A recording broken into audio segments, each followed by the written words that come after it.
E aí, pessoal? Beleza. De volta aqui com vocês para mais um mergulho. Cristão sem migué.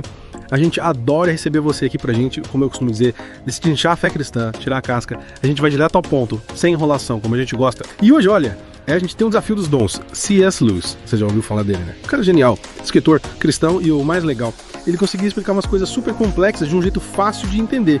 E a gente escolheu um livro dele que é pra mim uma obra-prima, Cristianismo Puro e Simples.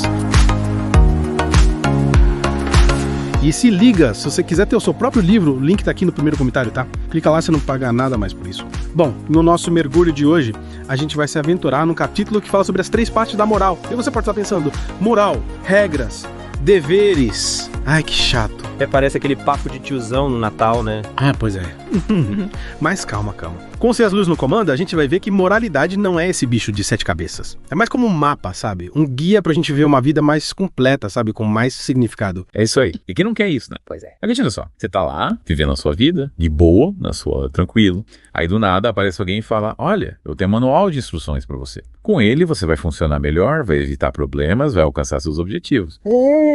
Você ignorar esse manual. Ah, eu duvido. Eu também acho que não, né? Acho que não. É mais ou menos isso que o Lewis faz com a moral cristã. Ele dá as ferramentas para a gente entender como a gente funciona, como se relacionar com os outros e, mais importante, como viver uma vida que vale a pena. E aí, tá pronto para desvendar esse mapa da moral com a gente. Preparadíssimo. Aliás, eu adoro quando a gente pega esses temas que parecem complicados, né? E a gente, destila, tira a casca, encontra a essência. Ali que a gente descobre a beleza escondida, né? O Lewis era mestre nisso. Ele pegava aquelas verdades profundas, né? Do cristianismo e botava no jeito que a gente entende, sem perder a profundidade. É isso aí. E nesse capítulo sobre as 3 partes da moral, ele usa uma analogia, poderosa, a da máquina humana. Ele compara a gente, seres humanos, com máquinas complexas, cheias de engrenagens, peças, funções. Que legal. E a moral, adivinha? É um manual de instruções para essa máquina funcionar direitinho, sem dar pane. Olha só, interessante. É como se a gente tivesse um baita potencial, né? Uma capacidade enorme para fazer coisas incríveis. Mas sem o manual, sem saber como a gente funciona, a gente fica meio perdido, né? Fazendo gambiarra, usando a peça errada. Forçando a barra. No fim, acaba se auto-sabotando. É verdade. E o que eu acho legal dessa analogia é que ela tira a gente daquela visão da moral como um monte de regras chatas, né? Impostas pra controlar a gente. E a moral, na visão do Lewis, vai ser tipo um guia prático, né? É um mapa que mostra o caminho pra viver bem. Evitar sofrimento, sabe? Alcançar o nosso máximo. É como se alguém te desse um mapa de um labirinto gigante. Até pode tentar sair sem o mapa, mas com ele você tem muito mais chance, né? Com certeza. Faz todo sentido. E aí, pensando na sua vida, em quais áreas você acha que você está dominando o manual? Onde você está usando as peças certas? E por outro lado, onde você acha que precisa dar uma olhada no manual de novo? Fazer um ajuste? Boa pergunta.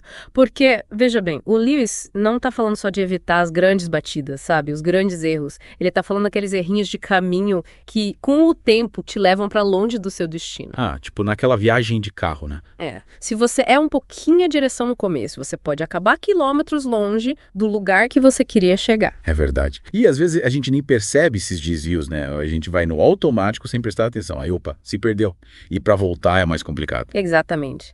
E o Lewis, ele nos convida a prestar atenção nesses desvios. Nesses momentos que a gente escolhe o caminho mais fácil, em vez do caminho certo, é como escolher entre comer um bolo de chocolate inteiro ou uma fruta. A gente sabe que a fruta é mais saudável, mas o bolo, a bola, é gostoso. é muito bom. Aí a gente cede à vontade, ao prazer e esquece do que isso vai causar lá na frente. Nossa, quantas vezes eu já fiz isso. E sabe o que eu percebi? Muitas vezes a gente ignora o manual, não por maldade, mas por falta de conhecimento mesmo. A gente não sabe como funciona, não entende as consequências. Igual tentar consertar um carro sem entender de mecânica. A gente até dá uma gambiarrada, mas o problema volta. E provavelmente pior.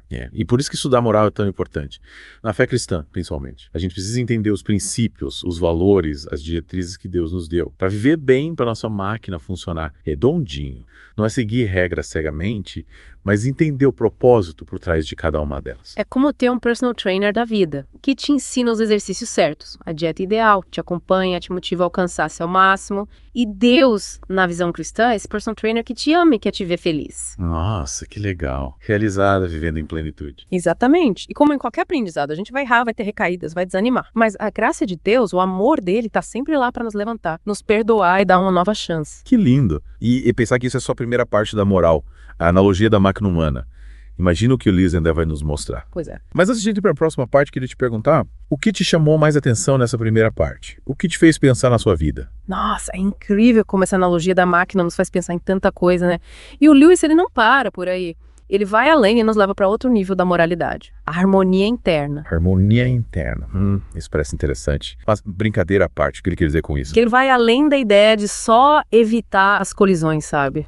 Com as outras máquinas. Lembra que ele compara a gente com um navio de guerra, uma fragata? Ah, sim. Uma imagem bem forte, né? Pois é, imagina uma frota de fragatas navegando em formação bonitinho. Para chegarem no destino, elas precisam evitar de bater umas nas outras, né? Mas de que adianta essa organização toda se por dentro cada navio tiver com problemas? Se o motor tá falhando, o leme tá quebrado. Aí a frota pode até estar impecável por fora, mas por dentro cada navio tá à deriva. Caramba, é verdade. A gente pode se preocupar tanto em não bater nos outros, em ser certinho, seguir as regras, mas se a gente esquece do nosso interior, da nossa manutenção, a gente acaba naufragando de qualquer jeito. É, isso aí. E aí o Lewis vai falando da questão da harmonia interna, da coerência entre o que a gente é por dentro e como a gente age por fora. Sabe, ele usa a imagem da banda musical, que precisa estar afinada. Cada instrumento tocando junto para fazer uma música bonita. Faz todo sentido. E pensando na gente como essa banda, como esses navios, que tipo de desafinação a gente precisa evitar? O que pode prejudicar essa harmonia interna. Ele destaca alguns inimigos internos que a gente precisa combater. A ambição descontrolada, a covardia que paralisa a gente, o mau humor que contamina tudo e, claro, o rei de todos os vícios, o orgulho. Nossa, essa lista é pesada, hein? E o pior é que eles são, tipo, inimigos disfarçados, né? Parecem coisas boas, vontades, e acabam dominando a gente sem a gente perceber. É por isso que olhar pra dentro, sabe? Se analisar com honestidade é tão importante. O Lewis, ele nos convida a não se contentar só com a aparência com que os outros veem, mas buscar a verdadeira harmonia interna, a coerência entre o que a gente acredita e o que a gente faz. É como se a gente tivesse duas vidas, né? A pública, que a gente mostra para o mundo, e a privada, que só a gente conhece. E o desafio é fazer com que essas duas vidas estejam em sintonia, ser a mesma pessoa em qualquer situação. Exatamente. E não adianta achar que só ter uma boa convivência social já basta, né? A gente pode ser super educado, cumprir todas as regras, mas por dentro cultivar sentimentos que nos destroem. É tipo aquela frase, né? Por fora bonitinha, por dentro panelinha. Adianta a panela tá brilhando, se por dentro tá tudo grudado. É isso aí. A gente precisa cuidar da panela por dentro e por fora, para ela ser útil de verdade, para ela produzir o melhor alimento possível. E como a gente faz essa limpeza interna? Como a gente identifica esses inimigos e se livra deles? Aí entra a importância da fé, da oração, da busca por Deus. Na visão cristã, a gente não tá sozinho nessa luta. A gente tem o Espírito Santo para nos guiar, para nos fortalecer, para nos ajudar a vencer nossas fraquezas. Como ter um mestre cuca dentro da gente, né? Que conhece todos os nossos truques e nos ensina a usar os ingredientes certos para ter uma vida gostosa, nutritiva, sem azia. Exatamente. E a gente pode usar várias ferramentas para essa limpeza. A leitura da Bíblia, a oração, a confissão, a participação nos sacramentos. E o mais importante, o amor. Sem amor, sem compaixão, a gente não consegue avançar. A gente fica preso na cobrança, na culpa. Com certeza, o amor é o ingrediente mágico. E quando a gente se abre pro amor de Deus, a gente começa a enxergar tudo diferente. A gente mesmo, os outros, com mais misericórdia, mais compreensão. E como essa harmonia interna, essa coerência que a gente falou, impacta a nossa vida prática, no dia a dia. É aí que a gente começa a colher os frutos de uma vida moral bem vivida. A gente fica mais paciente, mais tolerante, mais compreensivo. A gente lida com as dificuldades com mais calma, mais sabedoria. E a gente passa a ser um exemplo, né? Um farol que ilumina o caminho, que inspira os outros a também buscarem essa harmonia, essa coerência de vida. Exatamente. E é importante lembrar, essa busca pela harmonia interna, ela não é linear, sabe? Não é um processo pronto, acabado. É uma jornada com altos e baixos, com acertos e erros. É aprendizado constante. E aí que a gente precisa ter compaixão com a gente mesmo, né? Entender que somos humanos, falhas, em constante mudança. E que a cada tropeço, cada desafio, a gente tem a chance de recomeçar, de se ajustar, buscar a harmonia que a gente tanto quer. E essa busca pela harmonia interna não é um fim em si mesma, sabe? Ela nos prepara para algo maior, para uma missão que o Lewis vai revelar na terceira parte da moral. Nossa, eu tô curioso, mas antes da gente ir pra lá, eu queria te perguntar o que te tocou mais nessa segunda parte? Como essa ideia de harmonia interna ressoa em você? Chegamos então na terceira parte da moral, e talvez seja a mais desafiadora e a mais instigante. o propósito da vida humana. A gente ajustou a máquina, buscou a harmonia interna e agora qual é o próximo passo? Para onde a gente aponta a bússola? É a pergunta de $1 milhão, né? Qual é o sentido de tudo? Para que a gente tá aqui? Qual é o nosso destino final? É a pergunta que todo mundo já se fez, né? Em algum momento da vida. É, com certeza. E o Lewis, ele nos leva a pensar sobre isso de um jeito profundo. Ele usa a analogia do navio de novo. Mas dessa vez ele faz uma pergunta. Somos donos ou inquilinos das nossas vidas? Uau, que pergunta, hein? Nunca tinha pensado nisso. Se a gente se acha dono, a gente pode até achar que decide tudo, né? Faz o que quiser sem dar satisfação pra ninguém. Mas e se a gente for só inquilino? Aí muda tudo, né? Quer dizer que tem um dono, um propósito maior que a gente precisa descobrir. Exatamente. E essa pergunta vai no ponto-chave. Quem está no comando da nossa vida é a gente, com as nossas vontades, nossos planos, ou tem um plano maior, um arquiteto, que nos criou com um propósito. E a resposta para essa pergunta muda tudo, né? Como a gente vive as nossas decisões, prioridades, tudo muda quando a gente reconhece que existe um propósito maior pra gente. Sem dúvida. E aí entra a questão da eternidade, que o Lewis explora muito bem.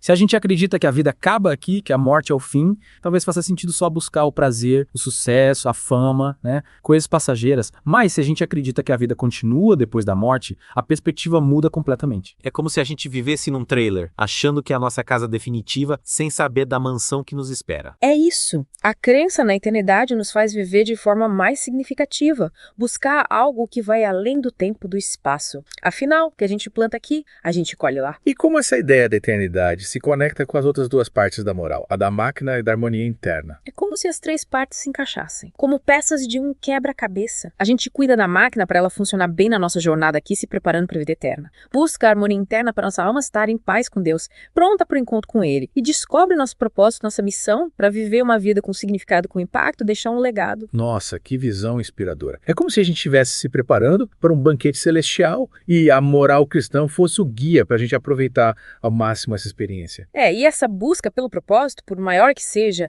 não tira da gente as responsabilidades, os desafios da vida aqui. A gente continua tendo que lidar com dificuldades, com a dor, as perdas, mas a eternidade nos dá força, esperança, consolo para a gente enfrentar tudo com mais coragem, mais fé. É como ter um GPS, né? Um GPS celestial, guiando a gente e mostrando o caminho de volta para casa, pro nosso Pai. E mesmo que a gente erre o caminho, se perca, a graça dele, o amor dele estão sempre ali para nos colocar de volta no caminho. E essa jornada, como eu já falei, não é fácil. Tem obstáculos, tentações, desafios, coisas que testam a nossa fé, a nossa força.